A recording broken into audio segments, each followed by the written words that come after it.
Friends, good afternoon. Welcome to the Perfect Recipe for Retirement series. We are very fortunate to have a great surprise for our good friend and senior in the industry, Taher Badshah. He does not need any introduction. Taher has been in the industry for 27 long years, and apart from just selecting good companies for you, he also manages a team of fund managers. His day-to-day responsibility is not only to manage the portfolio, but also to make sure that the fund management business is taken care of. Recently, he's also been promoted and has also given the responsibility to handle the debt portfolio. So he's also CIO for the fixed income. So congratulations, Taher. That's I think a very different role altogether. So equity and debt both are under him. Now, I think it's a great time for us to ask him questions, and just for the sake of all of us, because markets are down, I think a lot of us are panicking and they are not feeling good, and I can understand that, and we have a complete sympathy with you. So Taher, thank you for coming. It's yeah, same here. Same here. So Taher, what's happening in the market? Well, at one level, I think it is. See, basically, we've known that markets go through their gyrations, they go through their cycles, and this is one such cycle. But quite different from what past cycles have been, and it is as the way equity and capital markets are, that they always surprise you with a completely different set of circumstances and situations around you, and that's also the part of great learning which comes out of this business, because you're never having something very monotonous. Every day is a new day and every time is a new time. So I think in the spirit of that, this time around, once again, capital markets are giving you a completely different twist to the whole tale, as we can see. And I think instead of just focusing on what's happened in the last 3 months, I think the last 3 or 6 months of the market need to be seen in perspective with the last 18 or 24 months as well.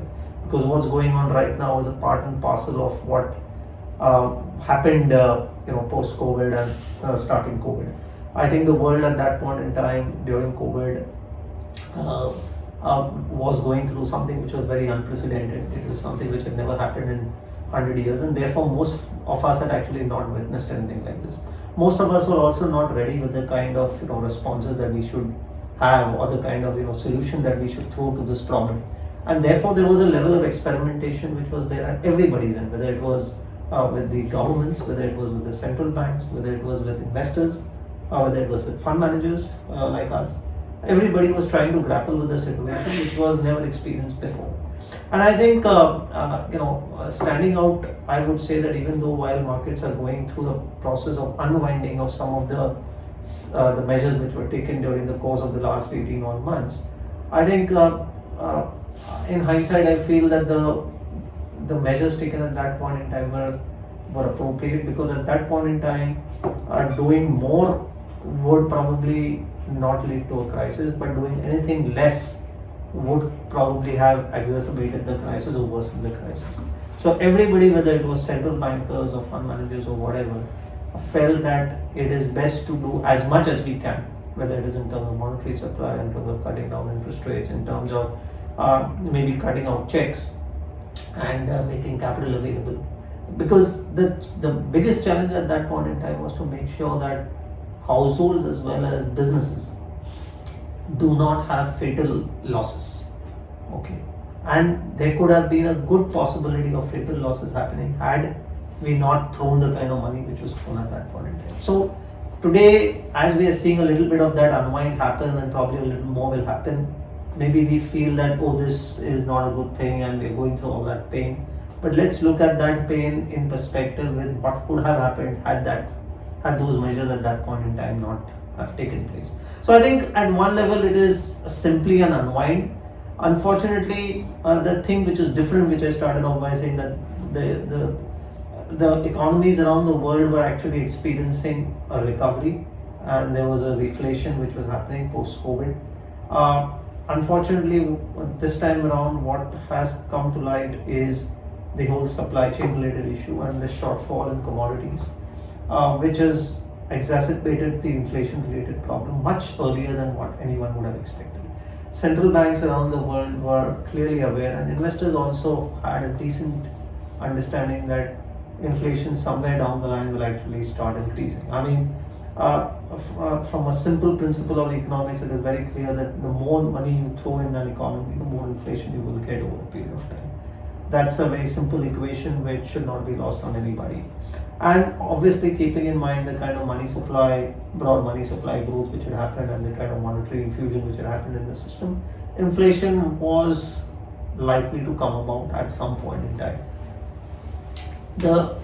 What has actually surprised all of us is the speed with which inflation has come about. What typically should have happened in the third, fourth year of a recovery cycle or a growth cycle has happened in probably the second year itself. And generally, when growth starts improving in a cycle, in the third or the fourth year of the cycle, inflation does come up, because by which time demand has become much more stronger than supply. Unfortunately, this time around, in the very nascent stages of the recovery itself, we have got an inflation shock. And that inflation shock has not happened only on account of demand, it has happened more on account of supply. So supply constraints have caused this inflation a lot more. Unfortunately, this supply problem, which had already started somewhere around the middle of 2021, has got further worsened on account of the conflict. So the conflict has actually further aggravated the situation of commodities and therefore inflation, and therefore the need for faster action on the part of the authorities, on the part of the bankers, and probably evasive action is now being taken by governments also, because inflation is reaching a flashpoint. It is reaching a point where it is becoming quite unsustainable. So I think this is basically, this dynamic is what is playing out in the market, and it's creating its own level of uncertainty. As of now, just as we didn't know how much was sufficient in 2020, similarly we don't know how much is sufficient in terms of tightening and monetary reduction in order to bring in interest rates and inflation, particularly inflation, back in control. But my sense is that this impact too will kind of wind down a lot faster than most of us think. Right now, central banks around the world obviously have a task cut out for themselves. They are treading a very fine balance and a tightrope walk to make sure that the very nascent growth recovery that the world economy has seen doesn't tumble off because of too much of tightening. And at the same time, they have to tighten enough in order to make sure that inflation does not become very prevalent and entrenched in an economy. So I think it's an interesting situation. It is an evolving situation. Markets are now getting to a stage where they have started to factor in the worst possible. And I think, just as we saw that 25-30% correction at in the heat of COVID, I think something similar is happening right now, and maybe over the next 5-10% of the correction in the market, we would have priced in the worst possible scenario. So I think from there onwards, it should hopefully be an upward trend, and I think this is once again that fresh buying opportunity which has come across in many asset classes, especially equities, and I would say even at some level fixed income. So you're saying that bottom is very near from here? I think so. I think we are clearly more closer to the bottom than we are to the top, for sure. And post which the recovery may probably be a little more long drawn and might take a little more time. But I think I would tend to think that the large part of the losses in portfolios are more or less behind us. And at least I would like to think that 75% of the impact of whatever is uncertain in the market has already been factored in or built in. If Taher would have $1 million today, what he will do tomorrow with it? Will buy, sell, hold? So I think we are buyers, and we are especially when we look at Indian equities and we look at even Indian equities in the framework of the global markets. I think we are moving with the broad belief that India, at least as a market, and some of the other emerging market economies also, are in a phase where they will see a better economic cycle compared to what they have seen in the last 5-7 years. Talking about the Indian market itself, I mean, we saw India actually slow down even pre-COVID. Yeah.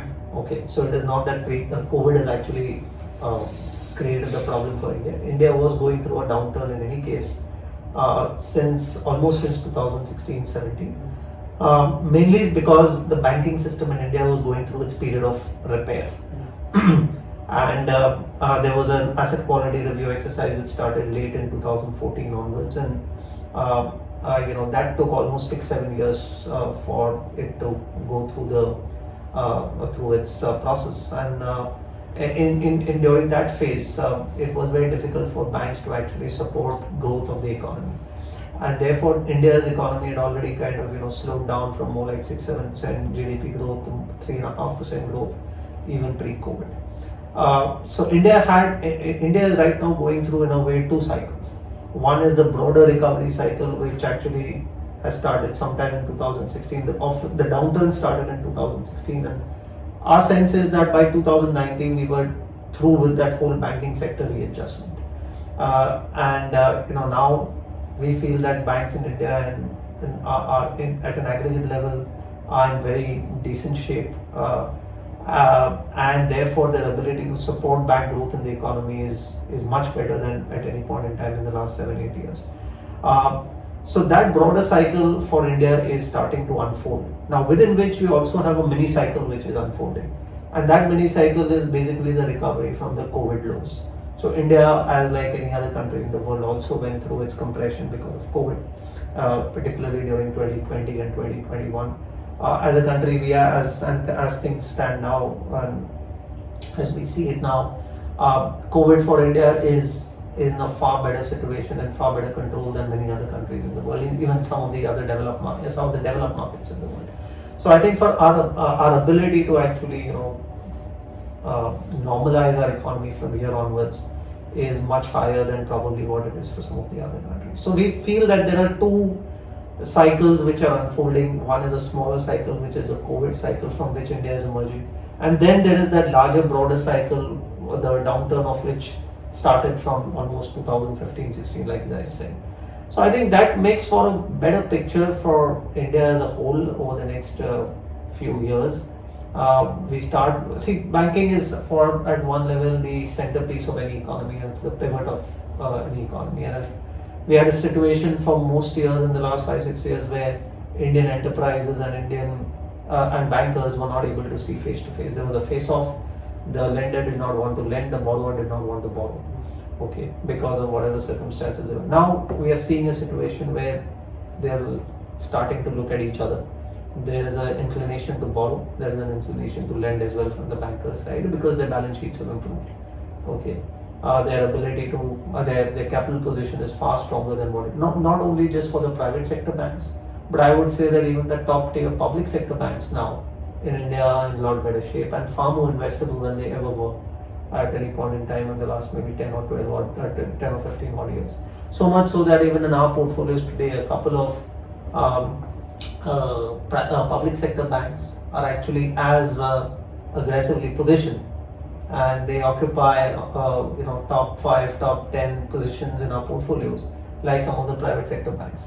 This is something which is quite unprecedented for us. We've never had public sector banks vying or being part of the top 5 or top 10 stocks in our portfolio. So I think the scenario has changed. Unfortunately, the only negative for India at this stage, a glaring negative, is as of now is that commodities are hurting India. They are right. We are a net commodity consuming nation. We don't produce as much of our commodities, especially when it comes to oil. We are insufficient in terms of oil, and that's something which right now will hurt us, as it is hurting most other parts of the world as well. But I think the good part is that there is the good part that we see in India is that today for the first time we see there is a trinity of the three balance sheets. So when you're talking about household balance sheets, when you're talking about corporate balance sheets, and when you're talking about government balance sheets, all these three constituents today are at a situation where they have a good starting point in terms of their balance sheets. Household balance sheets in general for India are in good shape, decent shape, I would say. There are pockets which are not as great, particularly the lower end, the unorganized sector, the parts which are tier 2, tier 3, rural locations. Households there are probably facing a little bit of a challenge, especially during the COVID periods. But tier 1, tier 2 urban households, organized sector households are relatively better placed.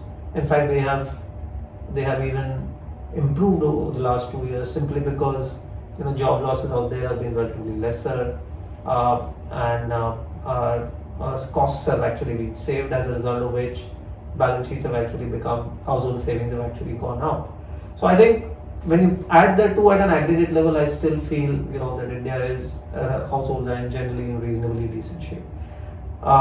The next is corporate balance sheets, and for the first time ever, we've seen massive debt reduction and deleveraging being taken by some of the most corporates which have been in general notorious to have very high levels of debt, and even they have actually deleveraged massively and been able to reduce debt by almost 30, 50, 60, 70%. And that's a very welcome sign, which basically brings to us to a stage where their ability to now reinvest and start putting up new capacities, adding to output, and thereby bringing in valuable investments on ground is much higher than ever before. And lastly, even government balance sheets. I mean, government balance sheet is also in reasonably decent shape, especially when you compare it with balance sheets of countries around the world, because everybody had to expand their fiscal deficits in the last 1 year, 1.5 years, in order to come out of the COVID mess. And at some level, even India had to extend its fiscal deficit picture. But the thing is that I think our ability to normalize fiscal will be a lot faster.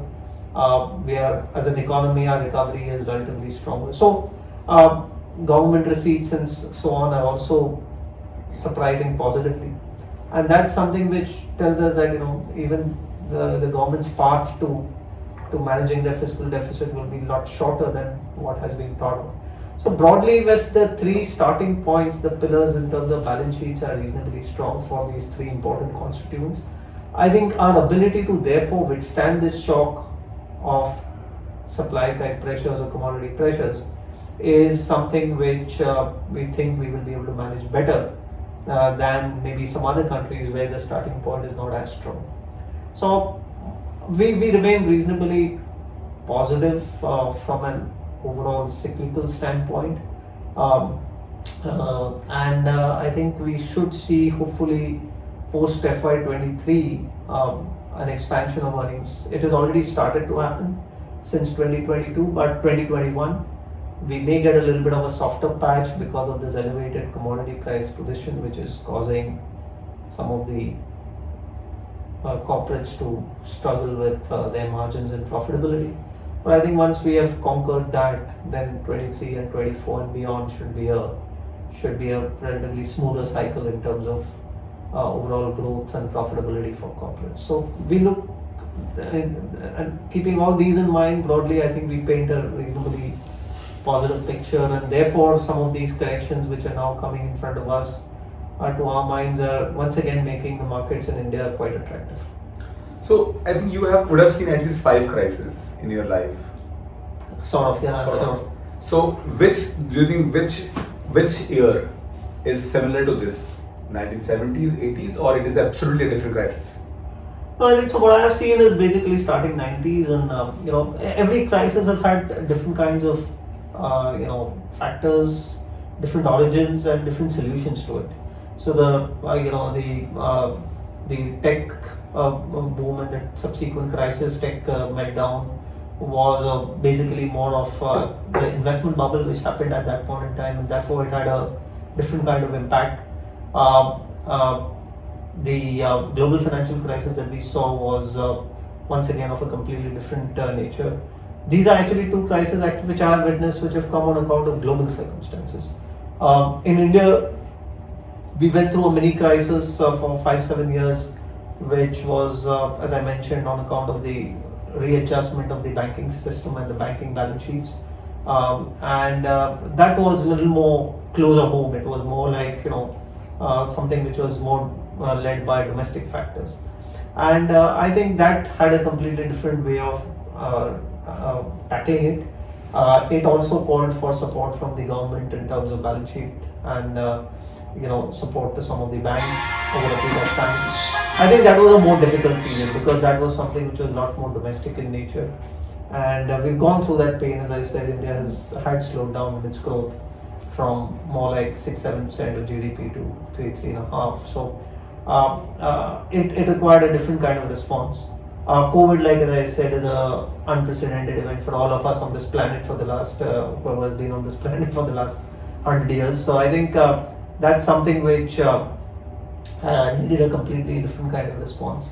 So I think crises are all different. Their origins are different, and hence therefore the solutions to them in order to tackle them are also different. So basically, this is similar to 1990s, or I think in terms of intensity, look, it's always difficult to call. But if you ask me, I can't. I can't relate easily to 90s because it's a little, it's quite old. But when I relate to more recent events, I think I hope this commodity-related issue probably becomes, at one level a little more difficult to tackle than even COVID. Why? Because this is something which perhaps just throwing money at will not solve. I mean, the problem of COVID we could solve because we had to make sure that balance sheets of households and corporates don't collapse, and providing that monetary support would help, would make that rectify that. But the thing is that as far as the commodity issue is concerned, and why I'm specifically trying to focus on this commodity problem is that and particularly after the conflict, the Ukraine-Russia conflict is. Nobody could have obviously predicted that. I mean, most of us would have not necessarily felt that this would come to this kind of a stage. But that apart, I mean, in the aftermath of the conflict, what has actually got exposed and what has come in front of all of us is a problem that we have probably not thought of earlier. And the problem is that the Ukraine-Russia episode has underexposed has exposed the fact that the overall world economy has underinvested in commodities over the last many years. Okay, because of environment, social, ESG related considerations, the fact that there was this whole move towards improving the environment, net zero, going to try and at every level global forums, all wanting to actually drive down pollution levels and so on, and working towards that, has led to a situation of significant underinvestment in commodities, particularly hard commodities, whether it is coal, natural gas, oil. Banks not wanting to fund new investments in new projects in these areas because that was considered to be ESG negative. So I think suddenly we are grappling with a situation that a small friction in some part of the world between two nations has led to such dramatic consequences for almost everybody on the planet in terms of further disruption of supply chains, small changes in supply and demand actually leading to some very vicious price increases in many commodities, especially essential commodities, whether it is coal or natural gas or oil. So I think that is a problem which has now come in front of us, and that's not something which we can solve very easily. It will require a few years of investments once again to come back into some of these hard assets, whether it is mining or whether it is in coal, energy, all these things, in order to be able to actually cool off commodity prices back to normal. So I think that's going to be a relatively long drawn process. It's not something which you can throw money at and immediately solve. It takes its own natural 3, 4, 5 year investment cycle, and that probably implies that the world will have to kind of deal with slightly elevated commodity prices for a longer period. I'm not therefore suggesting that commodity prices are going to go up further from here, but we may not see very soft commodity prices or benign commodity prices as we have seen in the last 4 or 5 years prior to this event unfolding. In fact, you would recall that 3-5 years ago, the whole debate around the world, including the US, and US probably even more so, had been that how do we make sure that inflation comes back, because they were struggling to actually get inflation back to a 2% mark. Okay, and now we are at the other extreme where actually inflation is at 8.5%, and we are trying to figure out as to how 8.5% can be made to come back to more like 3-4% levels, leave alone getting it back to below 2%. So this year, Taher, What's our problem? Inflation or recession?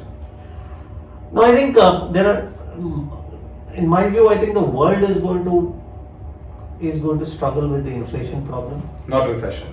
But the market has already moved on to the next thing, which is recession. So, but you don't see further downside. So it is still an unfolding picture. Like as I said, the just as the central banks were a little unclear in on their windscreens in terms of when will the clouds clear and when will the situation look normal 2 years ago. I think today the same situation is there on the windscreens as well. That it's a little difficult to say as to how much of tightening will be required in order to control inflation, especially when inflation is more supply driven. So that is the biggest challenge. Challenge is that in many other such cycles where even if you were to recall the 2008-9 cycle post the global financial crisis, where once again inflation has started to build up, it was easier to do so because demand itself was kind of ruptured and you could puncture demand, or it got punctured on its own in order to bring down inflation. But here every central bank is trying to tighten, but with the hope that supply side will actually correct. Tightening rates is not necessarily going to lead to supply side. Absolutely. Okay. So the only thing that central banks would have to engineer is a slowdown in demand. Yeah. Okay, in order to get this inflation in control. Now, are they going to overdo it so as to topple us off the cliff and get us into a recession, or are they going to be able to handle it carefully in the form of a soft landing? Is what is still to be seen.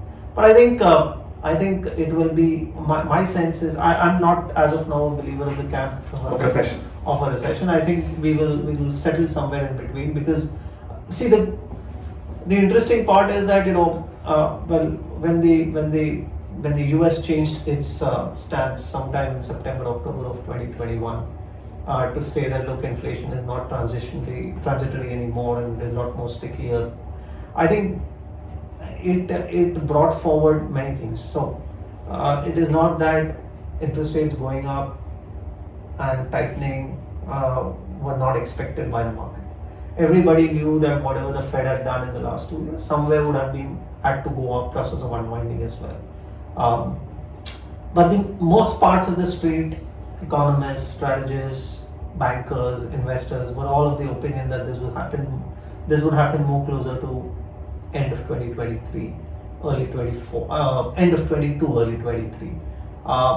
Unfortunately, that whole proposition has been brought forward by 1 year. Right. So it has now started to happen more towards the end of 21, early 2022, and probably will go through. But the positive fallout of this is that therefore that process will end faster than what is earlier thought. Yeah. Right, and the starting rate hikes, at least by many bankers, even India for that matter, at 40 bps as its first hike, is probably a lot more aggressive than most of us thought. So I think we are front ending the problem, but even the actioning around it is therefore getting front ended, and that would mean that somewhere down the line inflation would also cool off faster than we would expect. I would also think that sitting out in 2023, 1 year from now, can I expect inflation to still run at 8%? I'm not very sure. I mean, it may not be 2% or 1%, but can it be 3 or 4%? It's quite likely. Absolutely. Even the US inflation, to a good degree, has actually been driven by energy prices. Yes. So we know that oil has gone up from $40 odd, $50 odd to 130, 140, settled at 100. It's already up twice, even on a normalized basis. Now, and that is what has caused bulk of the inflation in the US, moving from 1.5% to 2% to 8%. Okay. Setting out in 2023, do we expect another 50-100% rise in oil prices for inflation to actually be as sticky as 8%? I don't think so. In fact, we might probably look lower because there will be a base effect play which will come into by next year at the same time, and you might even see a situation where actually energy prices might be lower than this year. So I think it will have its own cyclical impact, or that base effect impact, which will bring down inflation. And at that point in time, by which time we would have also seen interest rates go up. So somewhere we will meet in the middle. Fed funds rate, which is at about 1.5, may have to climb to 3.5, 4. And if inflation from 8.5, winds down to 3.5, 4, at least in the first instance, then we have kind of, by and large taken care of the problem and probably avoided a possible recession as well. So before I move on to the customers and the investors' pain point, the last thing is, are you bullish on gold? Well, I think I'm not a great authority on gold, and we don't really actively work on that asset class as an investment professional.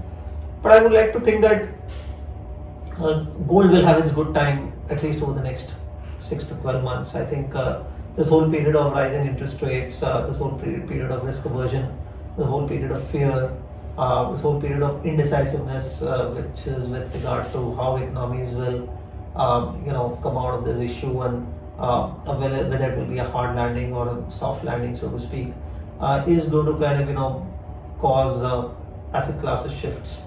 And I think within that asset class shift, gold will obviously be one of the preferred names. I haven't done much regarding what's the demand supply situation with regard to gold and what kind of swings therefore that can bring about. But sheer investment psychology, I think, will favor gold over the next 12 months, and that could probably mean a good time for gold, I would guess. And I think gold also has not responded as much to the evolving crisis, right? And therefore, to that extent, maybe I feel that yes, there is a possibility Good of place doing to be. a good place to be, especially over the next few quarters.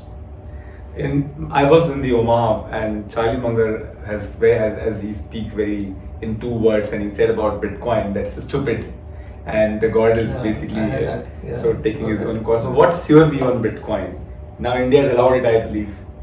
Yeah, so we, it's still evolving, and we have not full clarity around it. But we interestingly, Invesco is doing a fair bit, not necessarily only on bitcoins or cryptocurrencies, but we are going one step differently, or one step ahead or one step behind, so to speak. That we are looking at the underlying drivers of cryptocurrencies and or bitcoins or Ethereum or whatever else. And therefore, we are a lot more focused or a lot more excited about the whole blockchain technology. And we are therefore, in fact, in the process of even launching the blockchain ETF in India, which is actually based on the underlying blockchain fund that Invesco has. So we are doing it as a fund of fund structure, and that is something that we are looking forward to. It is pending with the regulators.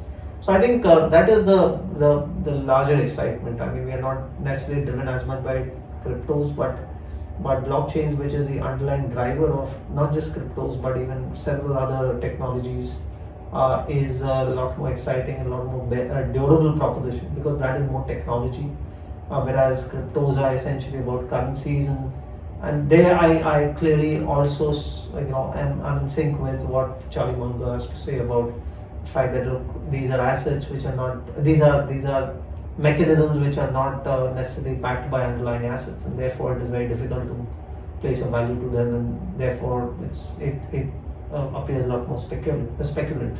So I kind of buy that argument, but like as I said, I mean, we are not.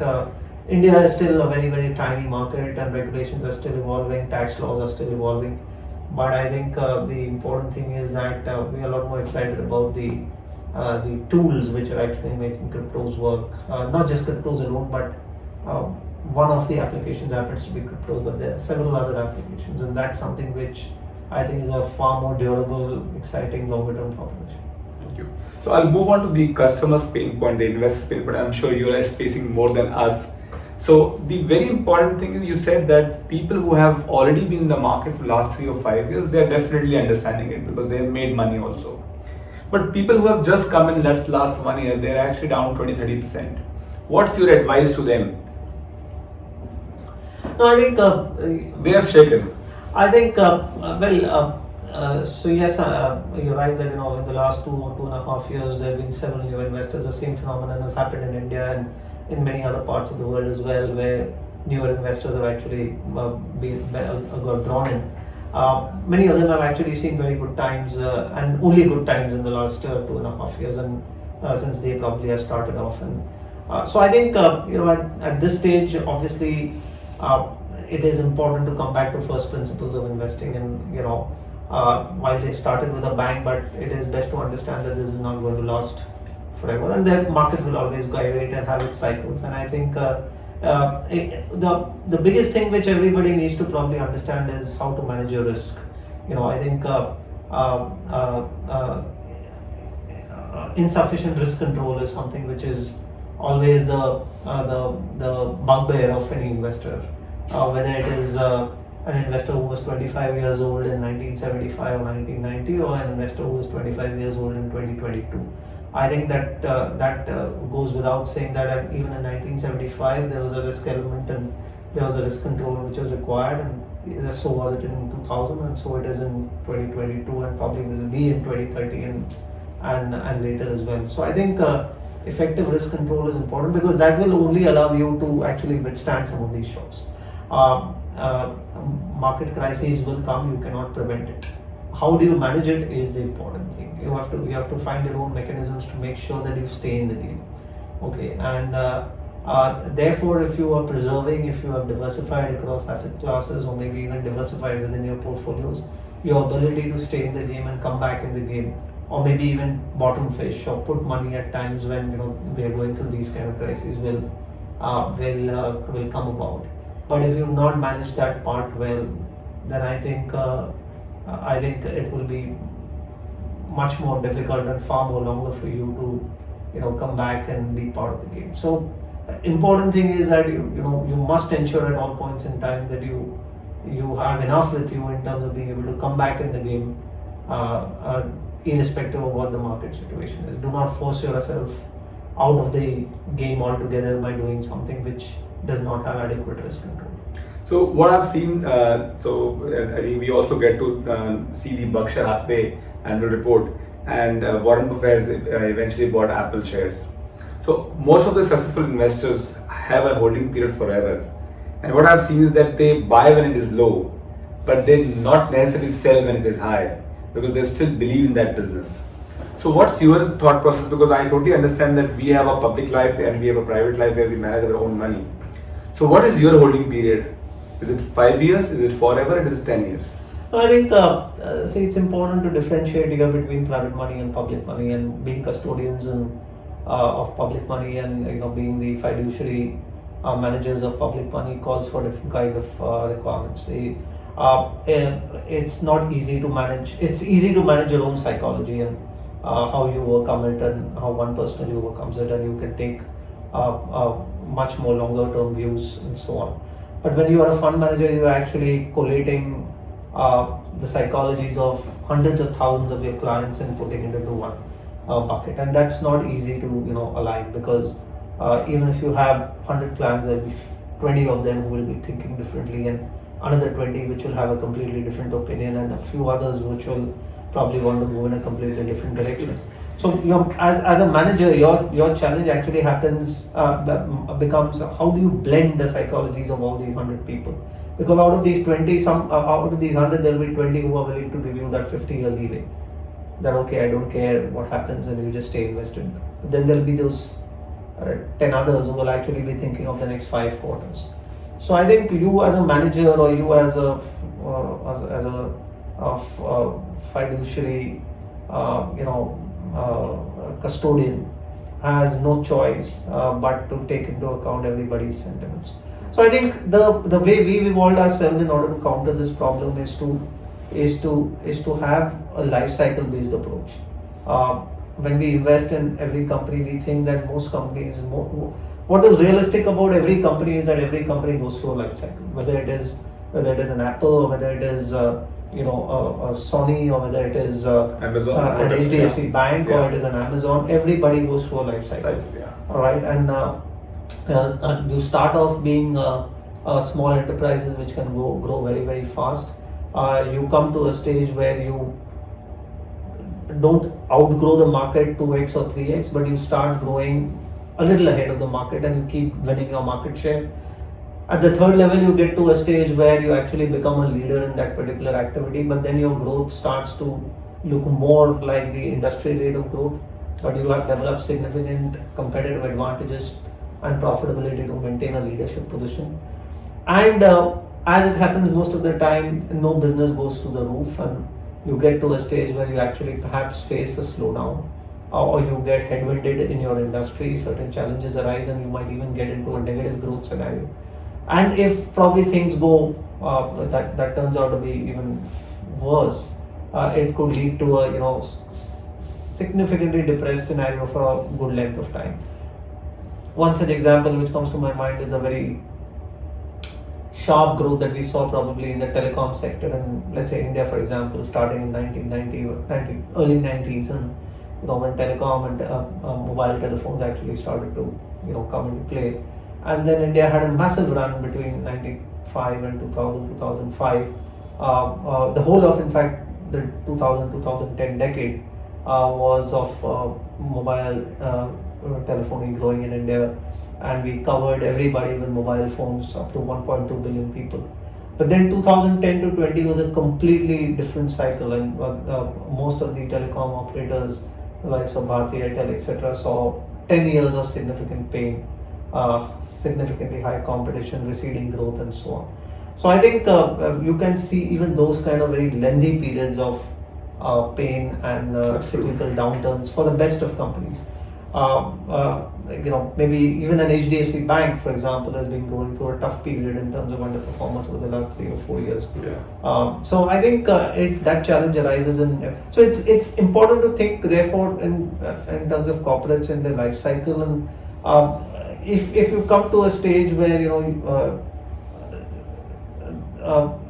there is no investment proposition for that particular company in this entire cycle, then I think at one level we are happy to part ways and sell those companies in favor of something else. So, but when it comes to the portfolio level, what do you think the holding period should be? For a company level, I totally understand it could be 10 years. Yeah, but at a portfolio level, yeah, I mean, if it is a well-managed portfolio, well-balanced portfolio, which basically makes sure that you have represented companies at different levels in their life cycle. So you have a good mix of growth-oriented, high-growth companies. You have a good mix of companies which are actually not in the prime of their life cycle, but somewhere in that growth phase where they are actually still gaining market share. You have a certain set of companies which actually provide the backbone to your portfolio, which basically are comprising of leadership companies.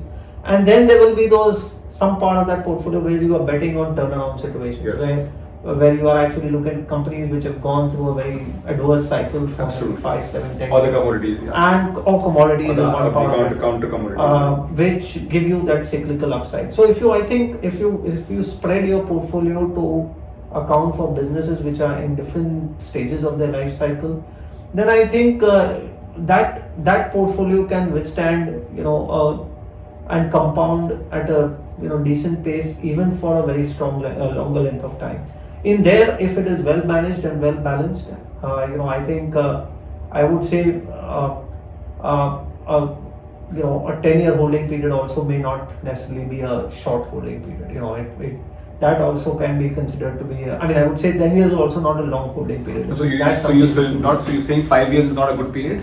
I would say, in fact, in a well-balanced portfolio, even 10 years would be a very short period. You can hold it for even longer because there at least it is well managed and then you are able to compound. So my question was basically that what should be the minimum holding period for at least a minimum holding period should be 3 to 5 years. I don't think you can do anything with any company from wherever you are, because global market cycles, economic cycles, and individual business or company cycles do take 3 to 5 years. Whether you're buying something in a downturn and you're expecting it to kind of revert back, also takes 3 years. It's in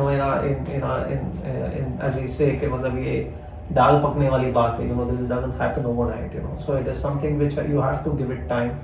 I would think so. For example, even in our own case, we run a value strategy, which many of you are familiar with. Yeah, we've invested. I'm an investor. You are an investor, and you've also had other investors in your fold who have invested in that strategy of ours. And even in that, we insist that the way we run that strategy, we know that 3 years is a minimum time. You told us. I can see that happening. Yeah, and we only tell investors that please be focused on what is our 3-year rolling return. Okay, Yes. because that is exactly how we try to run that strategy as well.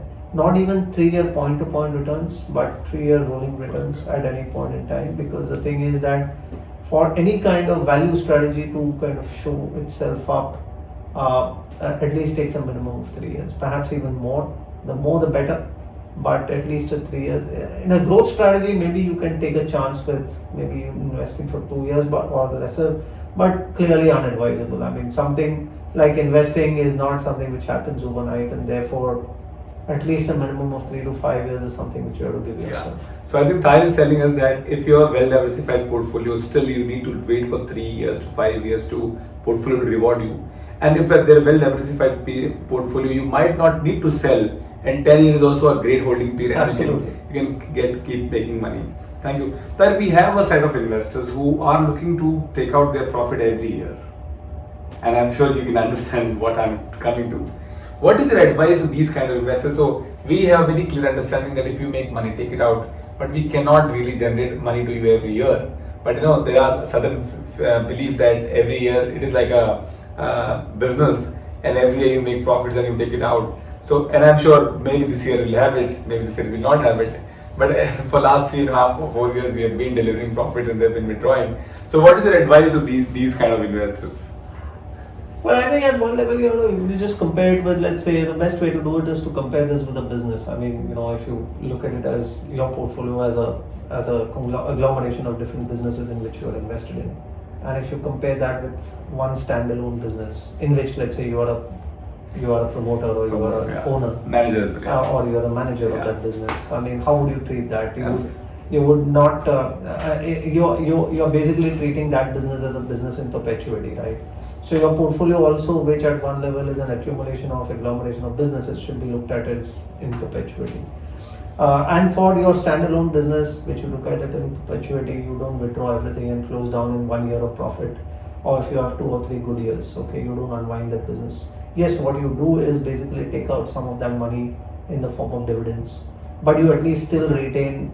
So if you probably, if you make 100 rupees is profit, and you've taken out 30 or 40 or percent of that, but you will still reinvest back that 60% back into the business for its future growth.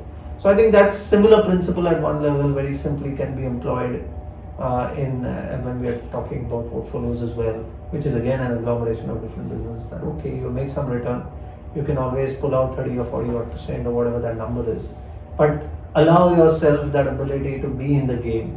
Absolutely. So reinvest that 60%. Back into the business, back into that portfolio.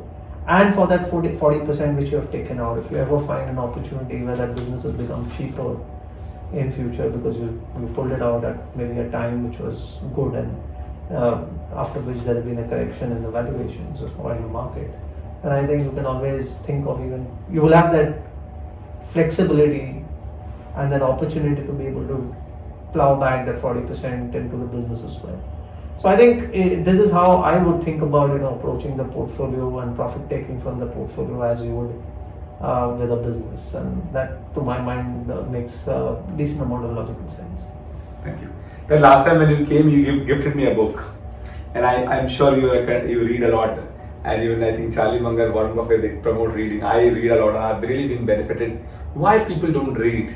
Why they open the account with eToro or let's say the interactive brokers on 00da and they start trading and burn their money and they get a lot of experience but they don't make money. Why do you think, what's stopping them to read or at least watch your videos if not something else, because you have been sharing everything openly? No, I think it's just it's a question of having that orientation, and there are too many distractions with all of us in our lives these days compared to at any other point of time in the past, and we have several media which are available to us, but I think it is a question of discipline. I think it's an important activity. You have to treat this as something which is for your own self-development more than anything else. And I don't think it is only important to read about investments and investment-related topics. I think at least over time I have started to diversify a lot in terms of my own content of reading, and what I read is not only now as much about investing. In fact, far from it, and a lot less of it. But I do a lot more about tangential subjects and maybe even philosophy and psychology and several other things. So I think that is how your perspectives to investing can come from anywhere, and it's not necessarily important to read investments focused books. And I think you can maybe even read about astronomy, and you will probably Link that to the link that to investments and how you can probably benefit out of it. So I think it's about it's like just figuring out that slot of time and that orientation. I think now you are at one level, the good part also is that you're equipped with several different tools, to enable your reading. You need not necessarily sit with a physical book in your hand, and there are audio books, and there are these paraphrase books, and you can read a book in half an hour, which is paraphrase. You can get onto something where you can summarize the exactly. So I think you can do a lot with your stuff. It's essentially about being organized, being disciplined, and trying to bring that making it a way of life for yourself. Absolutely. So I give this famous example that in a cricket match, when the player hits the century, which contributes to the century more? Is it the sixes, the fours, or the ducks, or the ones? And most of the time, it's very important to have those duck balls and have those ones and twos to reach the century. Six and the four. So you have to go through a period of boring cricket where the century is being made. I'm sure everybody would like to have a six to be hit in every ball. But I think if I would have not known about the cricket, how would I have basically get that knowledge, get on my investing or my leadership life? So a very well point you've said. So which book are you reading right now? Which is basically we should have a queue and also read for our own development. Well, so right now I'm kind of reading about ways of life. It is more about philosophy, and it is more about even religion for that matter. Okay. So right now I'm reading a book called The First Muslim, which is about Muhammad, Wow. the Prophet, and how he came into being and his lifestyle, and it's adding a completely different perspective to my life, and it's a 2014 book, but so it's not a new edition, or it's not something which has been recently released, but somehow it has now started to become a top of the charts book, and it's really catching on. So I'm reading completely different kind of topics. Does it relate to your investing life anyway? No, it's not yet. It's not directly related to investment, but I think it is more about psychology. It is more about how tough you need to be under circumstances. Wow. Different kinds of circumstances. That relates actually to yeah. So that at one level brings you that connect to the market as well. That what is the kind of how much of that rigor that you need, and especially in market conditions like these, and how mentally prepared do you need to be in order to be able to go through these tough kind of situations. Right. So I think there is a good amount of reading at several levels, but nowadays I don't. It's not only about reading books. It is about reading blogs. It is reading. Absolutely. There is a lot of content in several forms which is available, and I like to read The Atlantic. Some of these subscriptions that I have. So The Atlantic is a good one. I like to read Scott Galloway and his. I look at another gentleman. Who goes by the name of Professor Ichak Adizes, who is part of the Adizes Institute, and he comes up with very different perspectives about several things. It's about everything which is going around in the world, and for example, even things like how let's say some of the important religions across the world, how they come about, whether it is Judaism and whether it is Christianity and so on and so forth. So I think there are several things and several perspectives which are interesting to inquire, to have. It's all about having that inquisitiveness to be able to kind of go into different directions and explore. and you will somewhere be able to make that connection as an investor as well. I'm sure. Great.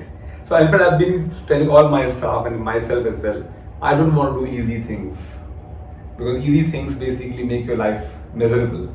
And every day in the life, there should be a challenge, there should be a difficulty, because that makes you think really better. And that's why the most important contribution Motilal Oswal as a team have given to us is the reading.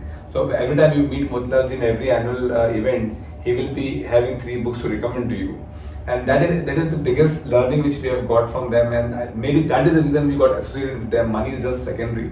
So that's really great to. Yeah, absolutely. That's something yeah. which is a gift which you cannot you'll find its utility throughout your life, and that's something which you can't do anything better than gifting a book, right, in whatever form to any person. So now looking at you are reading the books. Before that, we need a very higher level, I believe. Which are the small, very simple 1 or 2 or 3 books you would like to recommend to our clients? And that's the good time to invest, because anyway they're not investing more, but it could be a great time for them to read and learn the market, because all these tools are absolutely not helping.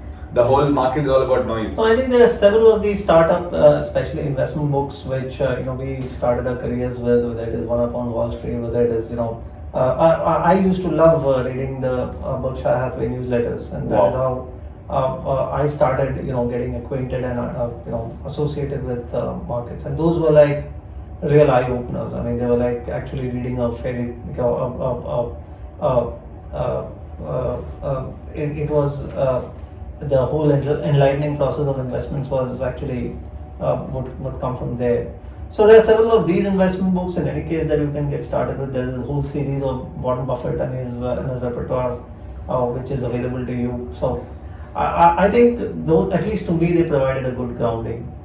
Yes. And they are easy to read. They are simple. They are available in different formats. And I'm encouraging even my own close family members. And perhaps to some level even my daughter, I'm trying to get her involved in in at least evoking her interests in different directions. So I think there's lots to read which is available, and it's not necessary that you just read the classics. I think there are perspectives of several different investors which are available, whether it is a Peter Lynch or Phil Fisher, or whether it is Warren Buffett stroke, Charlie Munger combination. So I think there's some of these which just are outstanding. I mean, there's lots to read. Great. So now we discussed about what investors should do. I think you're telling them to read the book, and I've also been gifting books lately. I have been gifting Psychology of Money. That's a great book. That's a great book. And I've also seen that when I gifted the book, not everybody reads it. So I tell them, please give it back to me, and I'll pay you. I actually did the same thing with my distributors. I mean, I made it a point to actually about maybe a year from now, year earlier, I made sure that the same book was distributed to most of our mutual fund distributors or PMS distributors back in India. Wow, that's good. So I also feel, that's my very personal thing, that when I interact with these individual investors who put in large money in one stock, like what happened in Facebook and then went down 33%, then let's say they put in Alibaba and then again further went down. Whereas let's say if we're down in 50% in one company, or for that matter, let's say Invesco, it is not more than 5 or 10% of our portfolio. Don't you think that individual investors should refrain from investing in the stocks on their own? Because the biggest problem being created by them making good money in a very short period of time. For example, I remember I bought one stock and it doubled over a 7 days period for no logic, and then it came back to the same level after 4 or 5 years. So do you think that is it a good thing to advise people, if they don't have time to read, if they don't even know the CEO of their company, they don't even know the market cap of their company, they should avoid investing in the stock? Well, I think at least they should avoid putting such large bets on very sketchy information, or having absolutely no information about those companies. I think taking small exposures is yet a matter of individual judgment and individual ability to take a risk. But I think clearly outsized investments made without careful understanding or careful due diligence of even a Facebook for that matter, or even a good quality company might actually not be a very good idea. Because it's just that you're doing something which you're not fully familiar with. Best of companies can actually go through reasonably tough times for a good length of time, and you might see underperformance. If not fatal losses, you might actually see at least significant underperformance coming about as a result. So I think taking large bets is something which probably should be avoided unless it is done with in conjunction or with the advice or with the support of somebody who is a lot more acquainted or a lot more equipped to be able to take that decision. But I would agree that it's not a very advisable thing to do, especially taking those kind of exposures and putting yourself to risk, because it doesn't make a lot of business sense. I mean, you as an entrepreneur, if you're going to put in money in a business which you don't know nothing about, and you're going to commit large sums of money, it's foolish, right? I mean, I don't think many people will do it. So why do it with stocks as well? It's the same thing. Do not think of it as something which is more transactional or it is just about speculation. I think if you continue to think of them as any other business investment, and if you apply the same yardsticks to stock investing as you apply to business investing, I don't really think you would do it in the first place. Thank you, Taher. So I think just to summarize, Taher told us all to be, I think, bullish this time. I think at least it looks like a good time for somebody to take a 3 or 5 year call, and I think it's somewhat similar to a situation which we went through in early part of 2020, and we didn't really know what to do, and we where markets are now, at least compared to where they were in those dark days of 2020. And I think we're going through those similar dark days right now. But I look at this market as at least with some bit of decent, well, let's say I'm a worried optimist, if at all. But it's a good thing to be worried and at the same time keeping an optimistic outlook. So I think that combination should hold you in good stead, and especially if you're looking at it from a 3-5 year horizon. So I think in a nutshell, friends, this is a time, as a learning time. We are somewhere again in 2020, and people absolutely rightly said that they were not aware what to be done. But this is the time we are aware, and we've been telling you that let's not try to predict the market. Markets are a guide. I think this is the perfect time, and you have the industry veteran with us who is bullish, and the recession is still aware and it's not happening just now. And very well he has crafted at what problems have been created, and it was necessary basically to take those steps. So have a good holding period. Don't just borrow money and invest. And it's very important to read the books and be a tough man, because our behaviors are the most important right now, which we have to watch. More than controlling the markets or developing control over the markets, develop control over your own emotions and your own emotions. I think that's the key. That is something which is a lot more important. Yeah. How do you do that, and how successfully do that will essentially translate into your returns on your investments as well. Yeah. And the most important lesson is be in the game. And if you're not leveraged, and if you're not taking a short-term view, you are in the game. And I'm sure the century is not something which cannot be achieved. Thanks a lot. I think it was a great surprise to be with you and learn directly from you. I have many questions, but I'm sure that I can take offline. Thank you very much. And we look forward to see you again. Thank you. Thanks very much.